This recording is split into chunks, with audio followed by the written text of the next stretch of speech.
everyone, and thank you for joining us. Tonight we're going to learn that increased reliance on the internet exposes us to threats such as identity theft and malware outbreaks, along with software and business attacks which ultimately affect us all. Tonight's speaker is William Ebersol, known by everyone as Billy. I've known Billy for 15 years, and he has been a friend to the Pennsylvania College of Technology and has provided support and guidance for our students.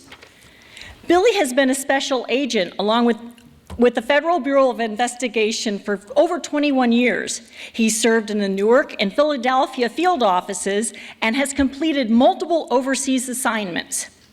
Billy is a member of the Child Exploitation Task Force for North Central Pennsylvania.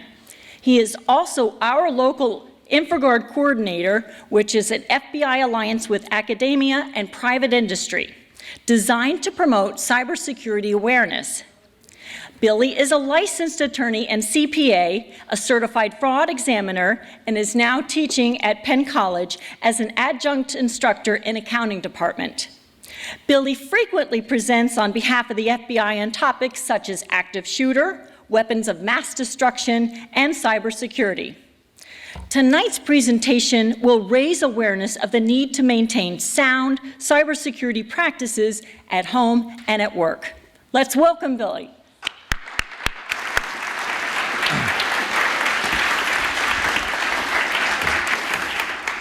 Good evening, everyone, and thank you. Tonight, we're going to talk about cybersecurity.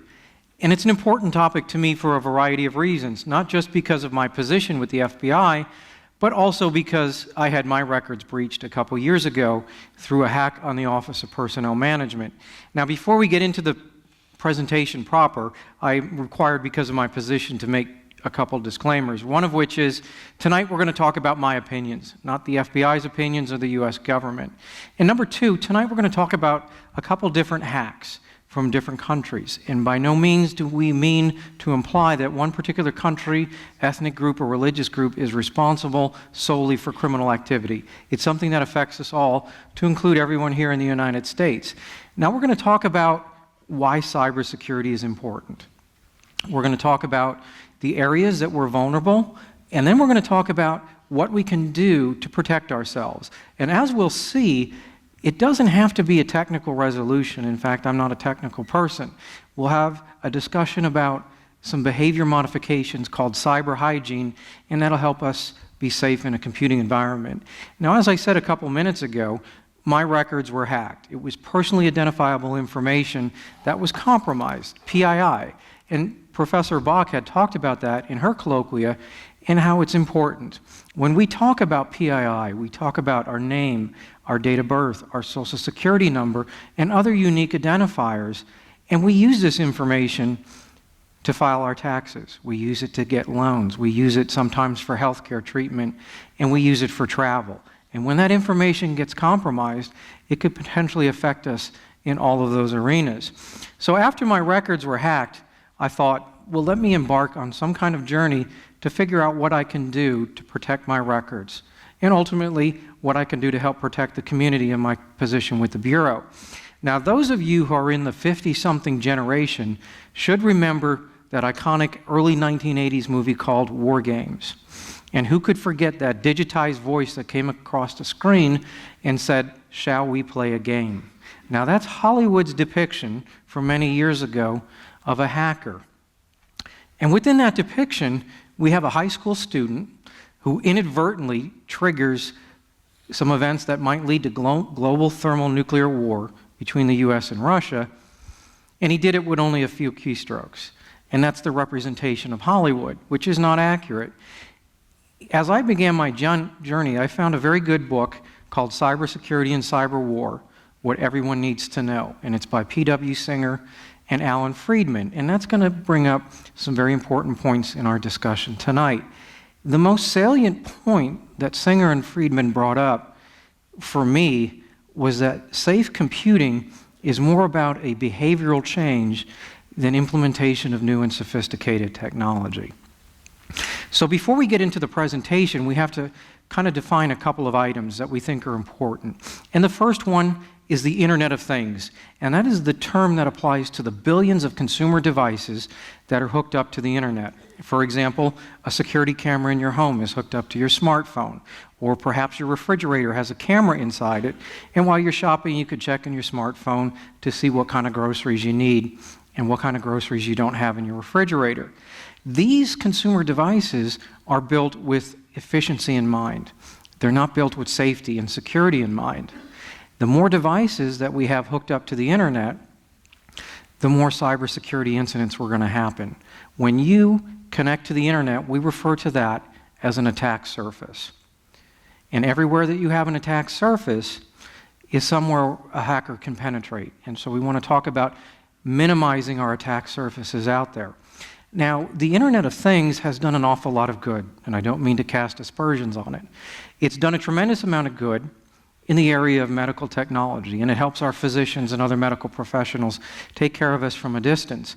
But there's been a lot of phobia in that area, and that phobia hit a high point back in 2007 when then Vice President Dick Cheney had the Wi-Fi on his pacemaker turned off because he was afraid a hacker could get in and alter the pacing of his pacemaker and potentially get patient information. Now, thankfully, the Food and Drug Administration, the medical profession, and private industry has done a lot to help minimize that type of risk in the medical area. But there's another area with the Internet of Things that I want to talk about, and I think it's important to us in the Marcellus Shale region, and that is a SCADA system, Supervisory Control and Data Acquisition Systems. These are computers that form part of what we call a cyber physical system. And by that I mean you have a computer that controls a physical process. So you will see SCADA systems on nuclear plants, on dams, on the electric grid, and even on pipelines. Now, with regard to a SCADA system, they are particularly vulnerable.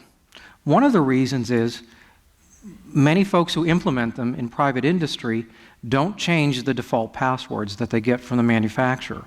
That vulnerability is so notorious that in January of 2016, a team of Russian scientists published the top 100 passwords for SCADA systems on the Internet in the hopes of getting the manufacturers and other members of private industry to change those passwords. Another reason these are more vulnerable is because more often now they're hooked up to the Internet of Things so that the remote pipelines can transmit data to a host system, perhaps, say, down in Houston, Texas. And finally, many of these systems are designed to last for a long time. And what happens when you have a particular system for a long time? You have to replace various component parts. And unfortunately, the component parts aren't always compatible. They're not always from the same manufacturer. So what happens is the inability to do a blanket or comprehensive patch or update to the security of any particular system. And we'll talk about pipelines a little bit more in the presentation. Now I want to talk about the Internet. And frequently, you will see the Internet depicted as an iceberg. On the top, on the surface, is what we call the surface web. That's where we go. We use Google and other types of search engines. So if we wanted to look up Penn College, we can do a Google search for Penn College, and that web page is indexed so that Google could pick it up. Underneath the surface web, it's estimated that the Internet is about 500 times as big. Part of that is the deep web, and there's not anything necessarily bad about the deep web. It's just set apart. It's a little bit different to get to. You use a different type of search engine. And it's where academics or private industry or maybe even the government store voluminous amounts of record. A subset of the deep web is called the dark web. And for government agents, that's where we have a concern. It's estimated that about 80% of the traffic going to the dark web is comprised of pedophiles. And that has our attention. Now, the deep web and the dark web are a little bit different. You get to them in a different area. But for tonight's discussion, we'll consider it somewhat of a subset of the deep web. Now we have Bitcoin, and there's been a lot about Bitcoin in the news. It's a type of cyber or cryptocurrency, and I wanted to explain that term for a minute. This may seem foreign, but Bitcoin and other cyber currencies are digital. They don't have tangible form like a $5 bill or a quarter. It might seem odd to us, but we've been using that form of currency for a long time. If you go to a hotel and you stay a couple nights, you get hotel points. And perhaps after a year or two, you might build up enough nights to get a free night stay at whatever chain you choose. Those hotel points have some type of value from an economic perspective, but they're not necessarily something you would trade each and every day in normal locations. With regard to Bitcoins, they're entirely digital, and it's part of a process. They're created through a mining process in a volunteer network of computers, and they're being used more and more, somewhat here in the United States. But by design, they're made to be secret. It's very difficult to detect the origin and transactions in Bitcoins because they don't go through banks like a normal financial transaction would. And there's a reason why our folks on the dark web will use cryptocurrency like Bitcoins. And this is an example of a ransomware message. This is a message you might get on your computer screen if you've been compromised. And basically the attacker is telling you, if you don't pay us, in this case $200, we're going to encrypt all your files and you won't be able to decrypt them. Now, it purports to be from the FBI, and it's telling you that we've identified child pornography on your computer as well as some other types of unpleasantries. I can assure you, number one, the FBI, if we suspect you have child porn on your computer, we won't be emailing you about it. We will be showing up at your residence. And number two, if we suspect you have child porn, we will not be asking you to pay the paltry sum of $200. There'll be much more significant consequences.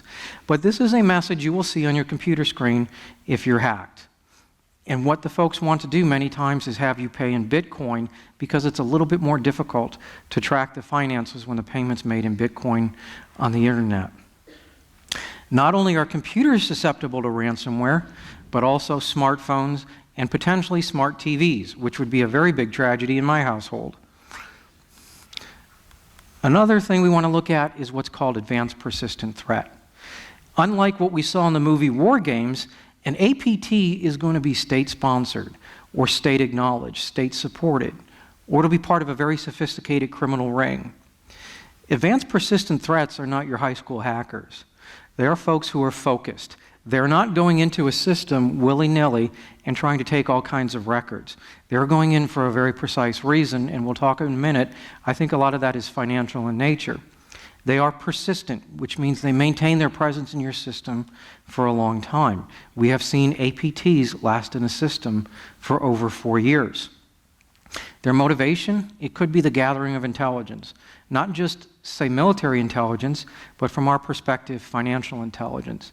And finally, are these folks sophisticated, the folks who use the advanced persistent threat malware? Well, sometimes they are, but not always. Time after time, one of the most significant and successful techniques is spear phishing. And that's where you get that unsolicited email, which says perhaps you're getting some free software, or maybe the answers to your test, or some free music, and all you got to do is click on this document. And when you click on that document, a file begins to execute, and your computer is now compromised. This is one of the single most successful techniques in the hacker's quiver. And the reason why is because it works. These folks are very good at crafting the email and getting your attention and not appearing to be hackers. Now we want to talk about the onion router. As I said before, the dark web is accessed a little bit differently than you would do a Google search or go to the deep web. And one of the ways you can access it is through the Onion router. And that's basically free software that you can download from the Tor project, install it, and you can go and communicate through a volunteer network of computers. You're not going to be communicating through particularly like a server here as we have in Penn College. That communication that you will use is encrypted, and it's encrypted like an onion. There's multiple layers. And as the communication goes from computer to computer to computer, it is slowly removed, hence the analogy towards an onion.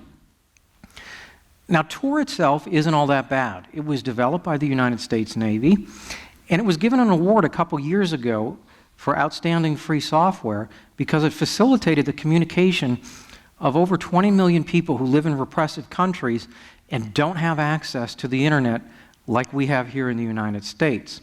But to a federal agent, Tor suggests the presence of something potentially nefarious. Not always, but sometimes it could lead, for example, to a pedophile.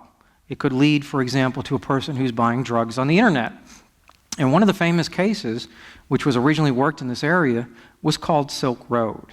And the investigative task force was down in Baltimore area. Basically, a young man put up a marketplace on the dark web. And in about a year and a half, almost 2 years, he serviced over 100,000 customers.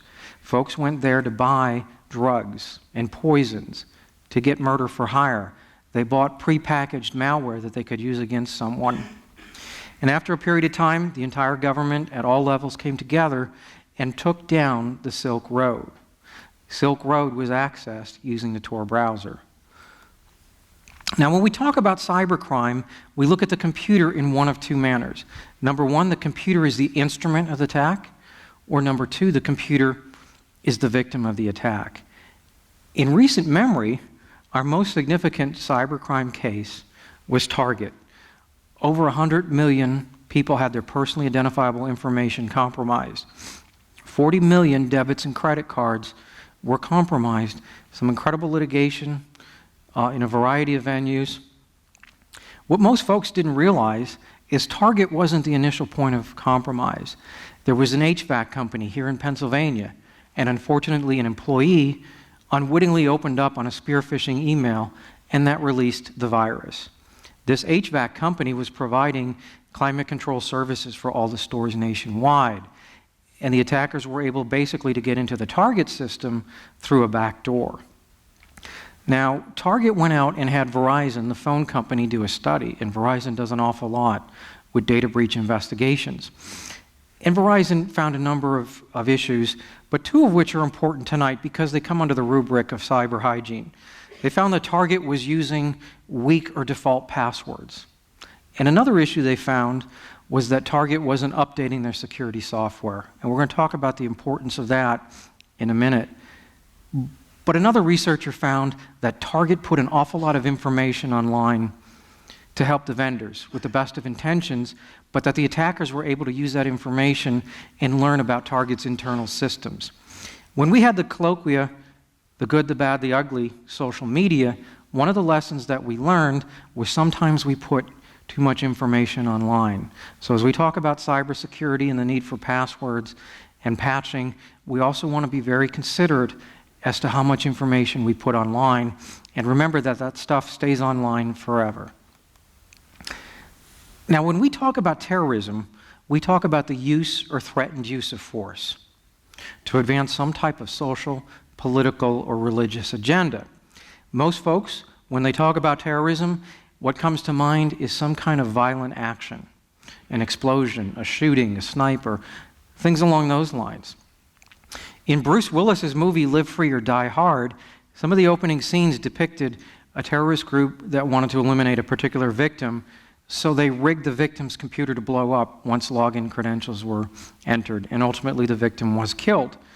Thankfully, Singer and Friedman have pointed out that no one has died from a terrorist attack directly linked to a computer. Now, Dr. Sinclair, in her colloquia, talked about social media being used to facilitate propaganda for terrorist groups.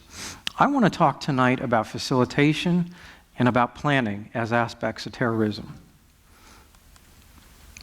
Ardet Farizi is a very unfortunate case, and it's a very recent case. At 21 years of age, he hacked into a US-based server. It was for a retail outlet. And Farizi got the personally identifiable information of 1,300 government employees of both the civilian and military side of the government. Farizi got this information, he put it on the line, and he sent it to Junaid Hussain, who is an ISIS recruiter over in the United Kingdom. And basically, they put it online as a cyber hit list, or these are the targets that some folks may want to take advantage of. The personally identifiable information was the government employee's name, potentially addresses, and other relevant data. Fortunately, it was taken down, and Farizi was arrested. This past September, very unfortunately, Farizi was given 20 years in jail as a 21-year-old man. So he has the best part of his life he'll be spending behind bars in a federal situation, a federal prison. Hussain was subsequently killed in an airstrike. Out of that investigation, one of these postings was developed, and it's public source information, and I wanted to bring it to our attention. We are in your emails and your computer systems, watching and recording your every move. We have your names and addresses. We're in your emails and your social media account. And again, this is an admonishment from a prior colloquia, the good, the bad, and the ugly. We are putting way too much information online. In fact, in 2003, U.S. forces recovered an Al-Qaeda training manual.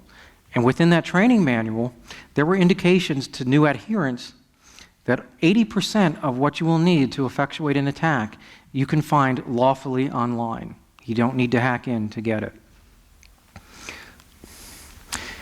Now, another area that we want to talk about is our infrastructure, and this comes under the rubric of terrorism and planning.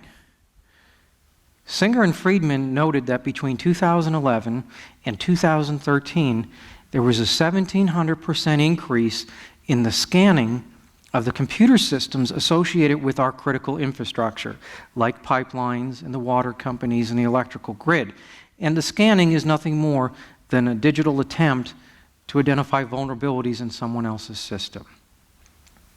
In the Marcellus Shale region, we have 17 pipeline projects that will be completed within the next year or two. Approximately 17.5 billion cubic feet of natural gas will be moved every day from this region to local power plants, to ships where it's going to be taken overseas. And a significant cyber attack, or an attack that will shut down an entire company's traffic, will cost an approximate $8.5 million per day. Now, I don't mean to imply that what we have to worry about here is a physical assault on the pipeline, but about 50% of the cyber attacks in the energy arena target the SCADA systems. And what's significant about the SCADA systems? Well, it could be a back door into your information technology systems. And that's where the attackers can get what I call intellectual property, the vendor list, a significant process, a customer list. This is information that is very important to our private industry counterparts. Now, I didn't want to cause too much unrest when I talked about the pipelines, and I thought we would look at a rather heinous example where some hackers hit an electric grid. This was in December of 2015. In fact, it was December 23rd of 2015. Hackers hit 3 electric companies in the Ukraine.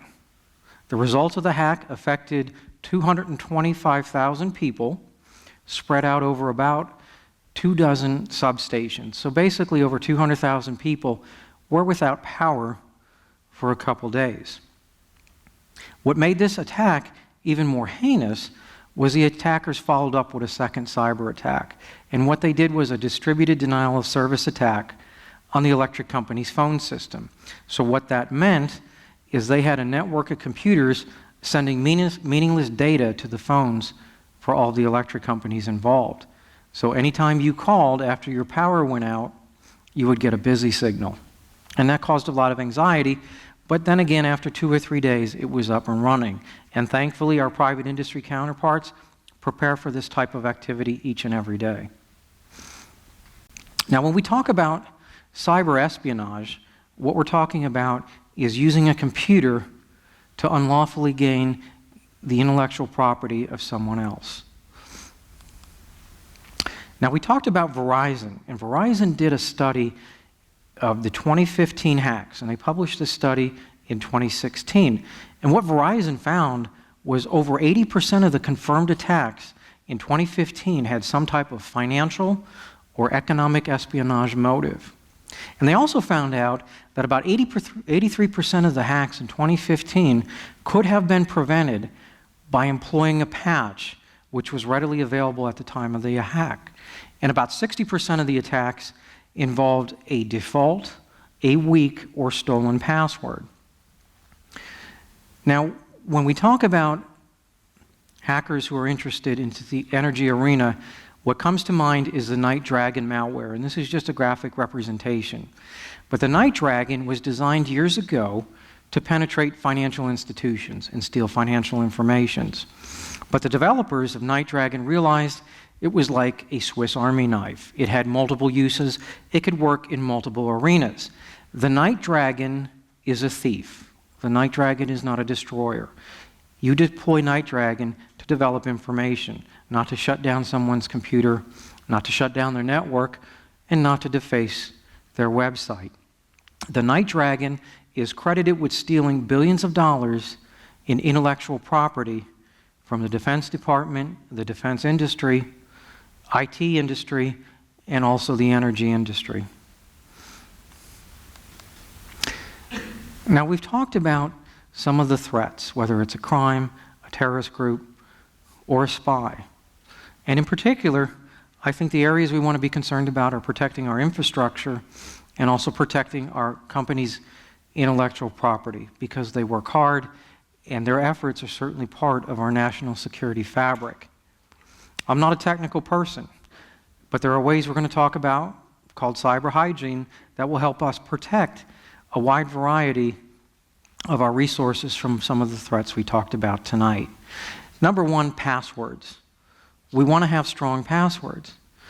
And notice I didn't say long passwords, because do you know what happens when people have long passwords? They write them down, and then they get the yellow sticky note syndrome. That means they have a fabulous password that's on a yellow sticky note, which is posted on their monitor, and everyone can see it.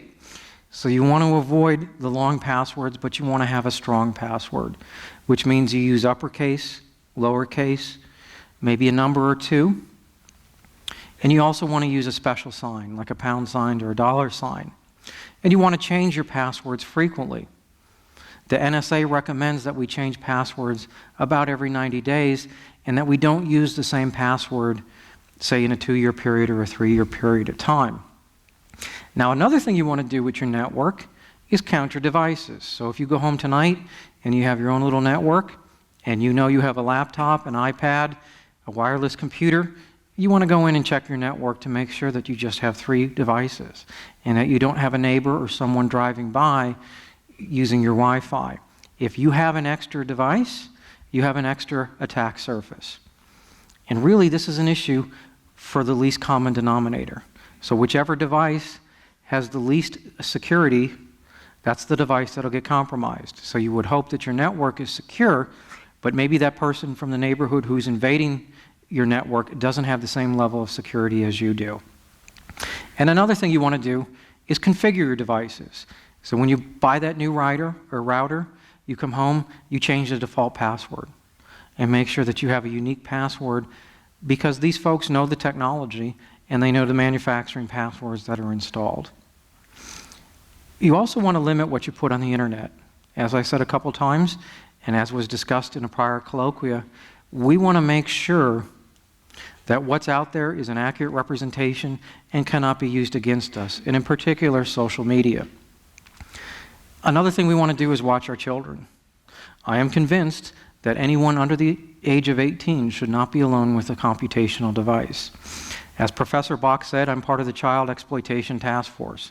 We deal with online predators.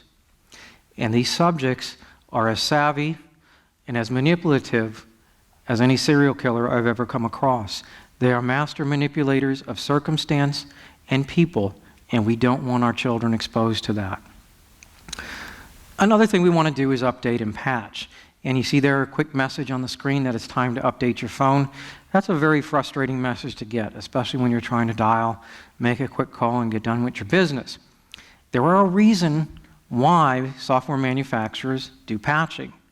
When a software manufacturer identifies what's called a zero-day exploit, or it's a defect in the software that has not been known before, the software manufacturer wants to protect you. So they develop a patch and they get it out right away.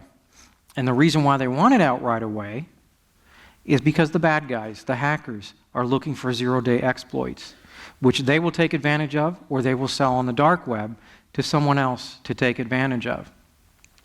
And finally, what we want to do is repeat. We want to do all of these steps over and over again. Having a secure network today does not guarantee next month that you'll have a secure network. So you want to make sure you update, you patch, you change your passwords, and you follow good computational practices. Now, I did a little research quick to find the top passwords for 2016, with the idea We want to avoid all of those in 2017 because they're already well known in the hacking community. And I put a couple of these here tonight to talk about them real quick. Number one, password. Or any logical combination thereof, like password 1234, password 6789. Definitely one you want to avoid. Number two, 123456. Or any logical combination thereof, like 654321. Another one, let me in. Way overused in 2016. My personal favorite, trust no one. And finally, GWERTY. Anybody know where that password comes from? Yep, the text on the top part of the keyboard with your left hand. Now, Singer and Friedman talked about the value of information sharing. In 2008, there was a study where a number of IT security firms came in and looked at a number of banks. In particular, the bank's exposure to spear phishing emails. And at the end of the study, the IT firms concluded that if they were able to share all of their information with all of the banks, they would have collectively saved about $330 million. And that is just in the arena of dealing with spear phishing emails. Now, here at Penn College, we host InfraGard, which is our forum on the federal government level of sharing information. We have manufacturers, we have healthcare, all other aspects of private industry, the banking industry, and also the government. And we are having a security seminar June 2nd here at the Student Servicing Center. And I would encourage all of you, if you have information or you want to learn about this arena, to come out on June 2nd, where we will openly discuss issues. A lot of times folks are a little bit concerned about sharing security issues with the government because they don't want to get into trouble. But this forum here, which is facilitated by Penn College, is very useful, and it's a non-judgmental forum.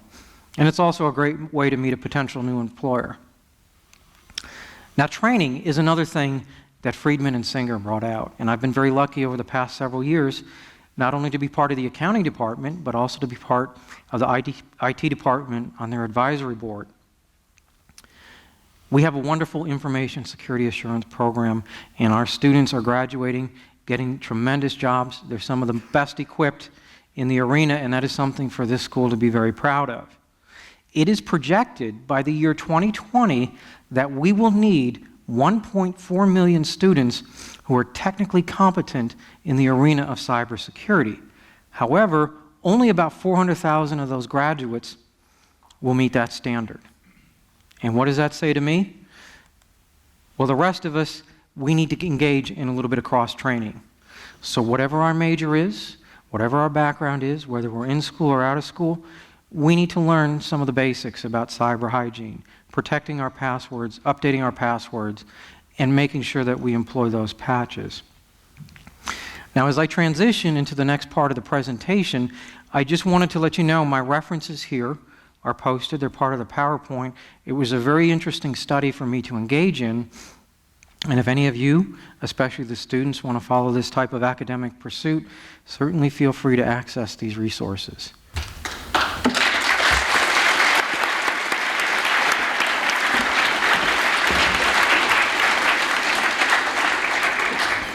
On the subject of password requirements, do you feel that websites that require certain links or certain characters in their passwords are causing more of a problem with security since they're expecting those characters for those websites' passwords?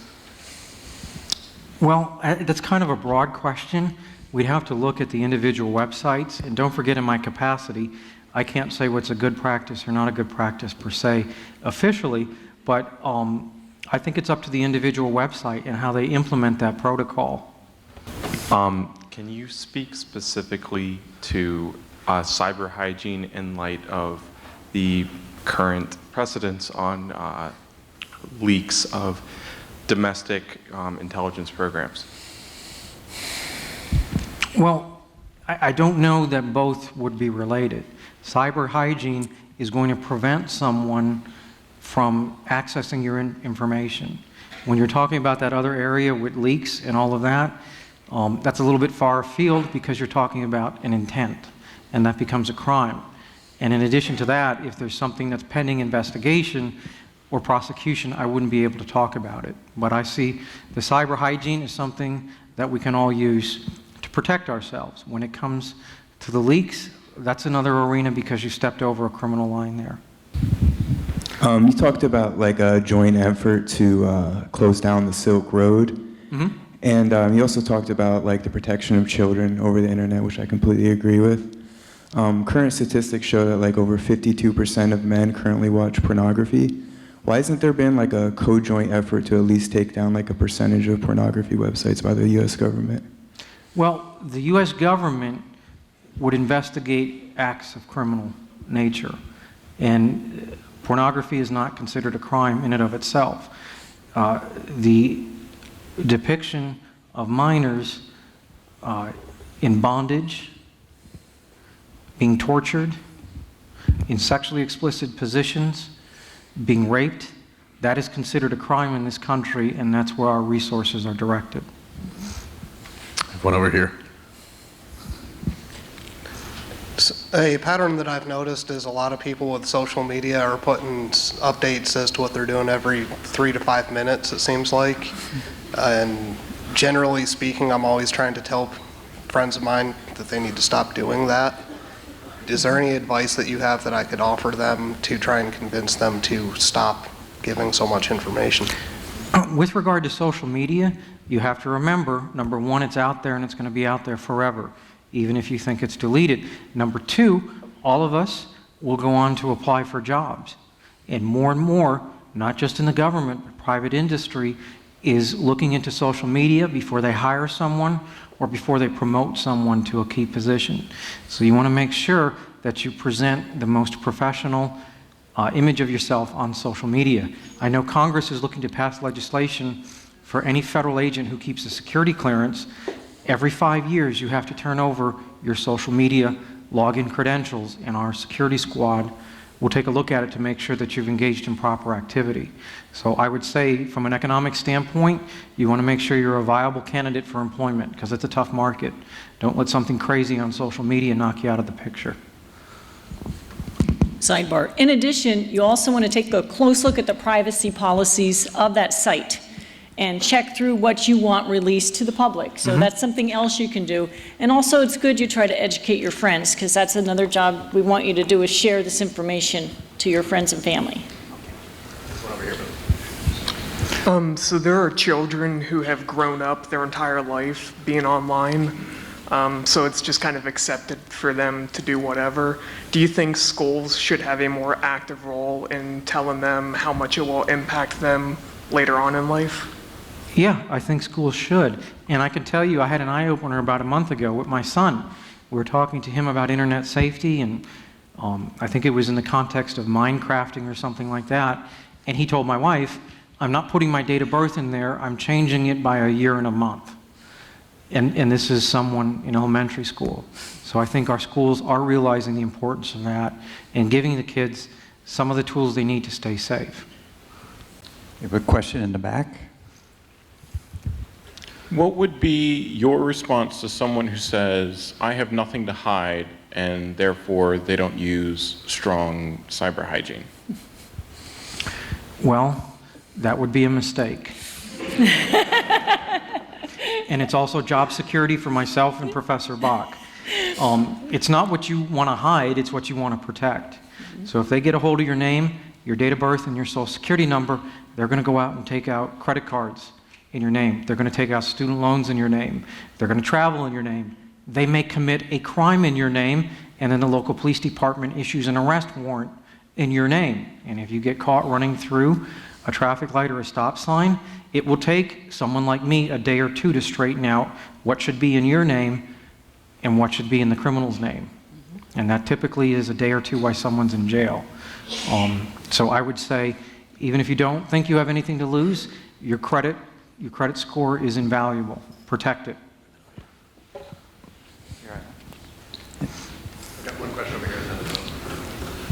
So I wanted to ask, since you were talking about the dark net and everything, And you were discussing about how Silk Road was closed down, but there have been many reiterations of Silk Road ever since the main one was shut down. And, Absolutely. there's also tons of like other illicit marketplaces on the dark net, such as like assassinations, drugs, child pornography, things like that. Basically, what I wanted to ask is, do you think it's at all possible that all of this could be eradicated, or will there always be something of this type existing online, just because of the anonymity provided by Tor and just how difficult it is to track these individuals down? I don't think we'll ever eradicate it all. I think we can give best efforts, and typically law enforcement resources are directed at the worst offenders. And with Silk Road, the founder was Ross Ulbricht, who had some connection to this area years ago, but there were some murder-for-hire allegations that surfaced rather quickly, and that's what caught the government's attention very quickly. So certain websites and certain marketplaces will garner the government's attention a whole lot quicker than others. All right, so you talk a lot about, our government doing things, for this and that. What are other, large countries and states doing to help with this? And is there any, enemy states that we're working against or on this topic? Well, that's a very good question, and we do have quite a few partnerships out there. The United Kingdom is a tremendous ally. I have worked personally with various governments over in Eastern Europe because a lot of that comes from that particular region. If you look online and you Google search the term Hackerville, that will take you to a very specific town in Romania where they just do incredible amounts of targeting and particular U.S. interest. We do get cooperation from a wide variety of governments, and that's consistent with any other criminal enforcement, whether it's drugs, terrorism, or the hacking. It's dependent on a government-by-government basis. And yes, some do cooperate more than others. You talk a little about the dark web and policing things on there, and I understand that a lot of the operations involved in that are involving multiple countries, and things that are pretty much globally illegal. But what do you do about things that are legal in other countries, for instance, where it's hosted, but not in America? Well, you're going to be judged by the laws of this country if you are in this country and you're engaging in activity that will not be legal in this country. For example, we will have folks that travel to certain countries to engage in sex with minors overseas. That is specifically illegal. Congress has passed statutes and it is enforced. So even though you haven't committed the conduct here, Congress has realized your activity is extremely problematic and they will not tolerate it. So there might be specific statutes that address a variety of concerns, but also we're going to be looking at what you're doing on U.S. soil as well. Here's a question. In the context of default passwords and usernames from vendors, do you think vendors are doing enough to inform users that they have to change their usernames and passwords? Like, do you feel like they're actually educating their users enough, or do you think that falls under the consumer? I think there should be more vendor education. I think Professor Bach agrees. And we were just, when he showed that 10 top passwords or 5, if you were just to go home and Google default passwords, nothing fancy, you'll see lists of default passwords for all types of devices that are used in networking, home devices, routers, switches. So they're out there, and there's no big secret. So that's a good question. Any other questions? How do you feel about Anonymous? What do you say? How do I feel about Anonymous? It's job security for me and many of my coworkers. I do not agree with any vigilante. At the time where we distrust our government and we take law enforcement action into our own hands, we get a corrupted result. So I would disagree with vigilanteism. Thanks, Billy. Appreciate the time. Want to offer another idea with regards to cyber hygiene. We can take the time and the effort to put in good, strong passwords, but we don't always know what the websites and the different locations that we're going to actually or how they use that material. So one of the things I've gotten in the habit of doing is I use a neutral password that I know is a temporary password, and I will immediately request a return on my forgot my account. And I see if they send it back to me in clear text. Because if they're sending my password back to me in clear text, they're probably abusing the rest of my private information as well. And I don't walk away from those sites, I run. So take a look at how you have to reset a password, and that will often give you an idea of how that website is manipulating your own data or their data that they're using. Very good.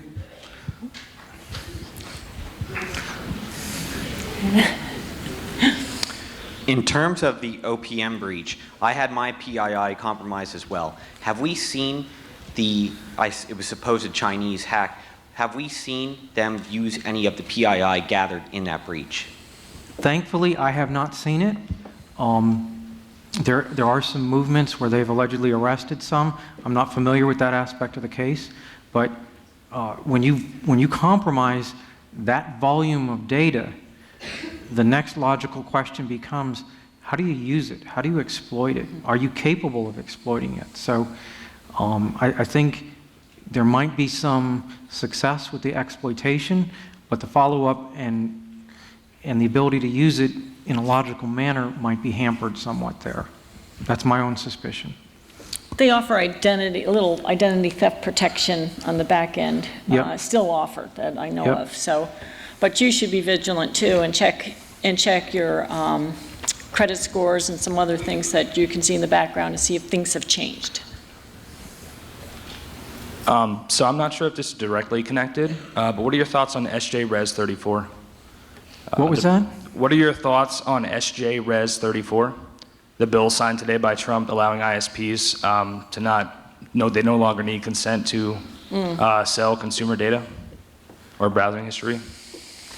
That would be a little bit frustrating. I was not aware that passed, but it would be frustrating. And it may be in contravention of other federal statutes like Gramm-Leach-Bliley, where financial institutions have to have your permission to do it. So we'll see how far that goes. Just to touch up on that too, because I was reading about this morning. I think the issue for Congress with that was their argument was that the FCC overstepped their authority when they tried to institute the rules. So the Congress's argument is that that has to happen through Congress.